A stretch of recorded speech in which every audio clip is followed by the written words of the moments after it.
42वां अध्याय कुब्जा पर कृपा, धनुष भंग और कंस की घबराहट। श्री सुखदेव जी कहते परीक्षित, उसके बाद भगवान श्री कृष्ण जब अपनी मंडली के साथ राजमार्ग से आगे बढ़े तब उन्होंने एक युवती स्त्री को देखा। उसका मुंह तो सुंदर था परंतु वह शरीर से कुबड़ी थी। उससे उसका नाम पड़ गया था कुब्जा। वह अपने हाथ में चंदन का पात्र लिए हुए जा रही थी। भगवान श्री कृष्ण प्रेम रस का दान करने वाले हैं। उन्होंने कुब्जा पर कृपा करके उन्हें हंसते हुए उनसे पूछा, सुंदरी तुम कौन हो? ये चंदन किसके लिए ले जा रही हो? कल्याणी, हमें सब बात सच सच बता दो। ये उत्तम चंदन, ये अनुराग हमें भी दो। इस दान से शीघ्र ही तुम्हारा परम कल्याण होगा। उपटन आदि लगाने वाली सैंद्री कुब्जा ने कहा, परम सुंदर, मैं कंस की प्रिय दासी हूँ। महाराज मुझे बहुत मानते हैं। मेरा नाम त्रिवक्रा मतलब कुब्जा है। मैं उनके यहाँ चंदन अनुराग लगाने का काम करती हूँ। मेरे द्वारा तैयार किए हुए चंदन और अनुराग भोजराज कंस को बहुत भाते हैं, परंतु आप दोनों से बढ़कर उसका और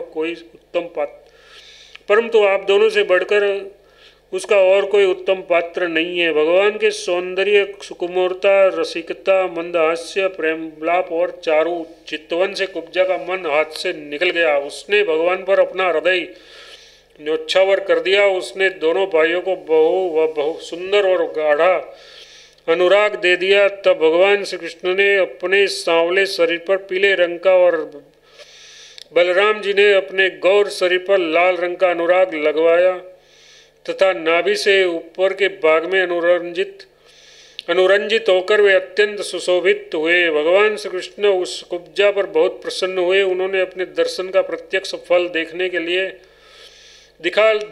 के लिए 3 जगह से टेढ़ी किंतु सुंदर मुख वाली कुब्जा को सीधी करने का विचार किया। भगवान ने अपने चरणों से कुब्जा के पैर के दोनों पंजे दबा लिए और हाथ ऊंचा करके 2 उंगलियां उसकी थोड़ी में लगाई तथा उसके शरीर को तनिक उचका दिया। उचकाते ही उसके सारे अंग सीधे और समान हो गए। प्रेम और मुक्ति के दाता भगवान के स्पर्श से वह तत्काल विशाल, नितंब तथा पिन पयोधर से युक्त एक उत्तम युवती बन गई। उसी क्षण कुब्जा रूप, गुण और उदारता से संपन्न हो गई। उसके मन में भगवान की मिलन की कामना जाग उठी। उसने उसके दुपट्टे का छोर पकड़कर मुस्कुराते हुए कहा, वीर शिरोमणि, आइए घर चले। अब मैं आपको यहाँ नहीं छोड़ सकती क्योंकि आपने मेरे चित्त को मथ डाला है। पुरुषोत्तम, मुझ दासी पर प्रसन्न होइए। जब बलराम जी के सामने ही कुब्जा ने इस प्रकार प्रार्थना की तब भगवान श्री कृष्ण ने अपने साथी बालों के मुंह की और देखकर हंसते हुए उनसे कहा, सुंदरी, तुम्हारा घर संसारी लोगों के लिए अपनी मानसिक व्याधि मिटाने का साधन है। मैं अपना कार्य पूरा करके अवश्य वहाँ आऊँगा।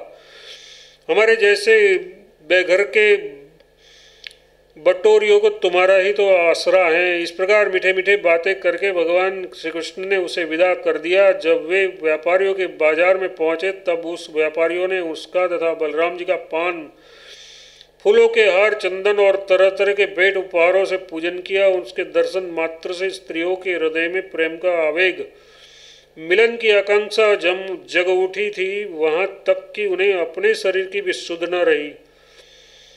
उनके वस्त्र जुड़े और कंगन ढीले पड़ जाते थे तथा वे चित्र लिखित मूर्तियों के समान ज्यों की त्यों खड़ी रह जाती थी। इसके बाद भगवान श्री कृष्ण पूर्ववासियों से धनुष यज्ञ का स्थान पूछते हुए रंगशाला में पहुंचे और वहां उन्होंने इंद्रधनुष के समान एक अद्भुत धनुष देखा। उस धनुष में बहुत सा धन लगाया गया था। अनेक बहुत बहुमूल्य अलंकारों से उसे सजाया गया था। उसकी खूब पूजा की गई थी और बहुत से सैनिक उसकी रक्षा कर रहे थे। भगवान श्री कृष्ण ने रक्षकों के रोकने पर भी उस धनुष को बड़ा उठा लिया। उन्होंने सबके देखते देखते उस धनुष को बाएं हाथ से उठाया, उस पर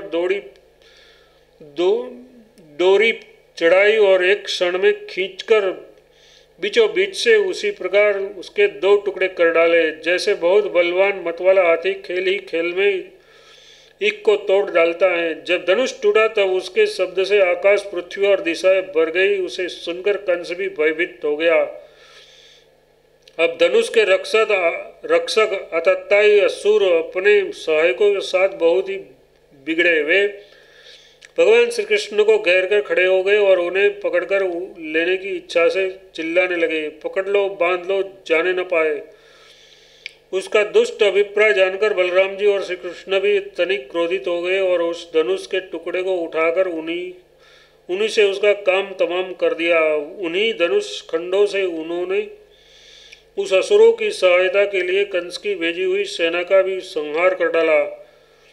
इसके बाद वे यज्ञशाला के प्रधान द्वार से होकर बाहर निकल आए और बड़े आनंद से मथुरापुरी की शोभा देखते हुए विचरने लगे। जब नगरवासियों ने दोनों भाइयों के इस अद्भुत पराक्रम की बात सुनी और उसके तेज साहस तथा अनुपम रूप को देखा, तब उन्होंने यही निश्चय किया कि हो न हो ये दोनों कोई श्रेष्ठ देवता हैं। इस प्रकार भगवान श्री कृष्ण और बलराम जी की पूरी स्वतंत्रता से मथुरापुरी में विचरण करने लगे। जब सूर्यास्त हो गया तब दोनों भाई ग्वालवालों से घिरे हुए नगर से बाहर गए, अपने डेरे पर जहाँ छकड़े थे लौट आए। तीनों लोगों के बड़े बड़े देवता चाहते थे कि लक्ष्मी हमें मिले, परंतु उन्होंने सबका परित्याग कर दिया और न चाहने वाले भगवान का वर्णन किया। उन्हीं को सदा के लिए अपना निवास स्थान बना लिया। मथुरावासी उन्हीं पुरुष भूषण भगवान श्री कृष्ण के अंग अंग का सौंदर्य देख रहे हैं।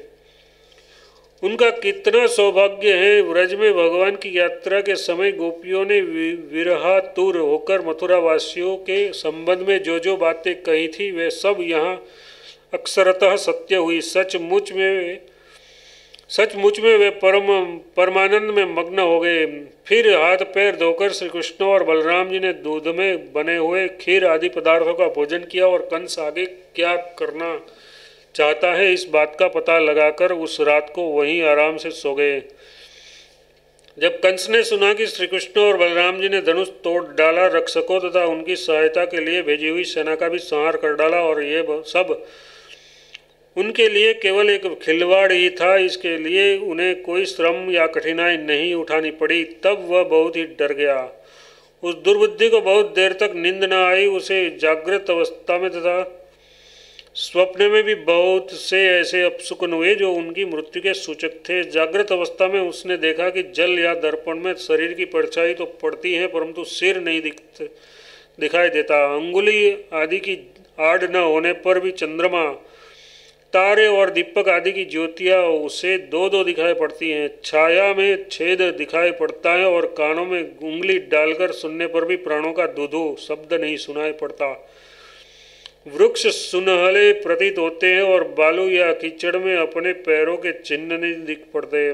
कंस ने स्वप्नावस्था में देखा कि वह प्रेतों के गले लग रहा है, गधे पर चढ़कर चलता है और विष खा रहा है। उसका सारा शरीर तेल से तर है, गले में जपा कुसुम मतलब अड़हुल की माला है और नग्न होकर कहीं जा रहा है। स्वप्न और जागृत अवस्था में उसने इसी प्रकार के और भी बहुत से अपशकुन देखे। उसके कारण उसे बड़ी चिंता हो गई। वह मृत्यु से डर गया और उसे नींद न आई।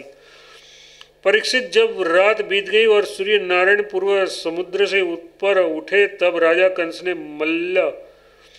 मल क्रीड़ा मतलब दंगल का महोत्सव प्रारंभ कराया। राज कर्मचारियों ने रंगभूमि को भली भांति सजाया।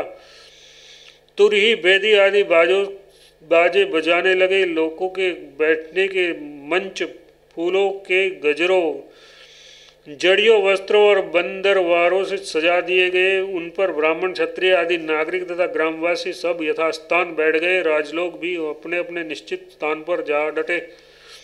राजा कंस अपने मंत्रियों के साथ मंडलेश्वरों मतलब छोटे छोटे राजाओं के बीच में सबसे श्रेष्ठ राज सिंहासन पर जा बैठा। इस समय भी अपशकुनों के कारण उसका चित्त घबराया हुआ था। तब पहलवानों के ताल ठोकने के साथ ही बाजे बजने लगे और गर्बीले पहलवान खूब सज धज कर अपने अपने उस्तादों के साथ अखाड़े में आ उतरे। चारुण, मुष्टिक, कूट, सल और तोसल आदि प्रधान पहलवान बाजों की सुमधुर ध्वनि से उत्साहित होकर अखाड़े में आकर बैठ गए। इस समय भोजराज कंस ने नंद आदि गोपों को बुलवाया। उन लोगों ने आकर उसे तरह तरह की भेंटें दी और फिर जाकर वे एक मंच पर बैठ गए।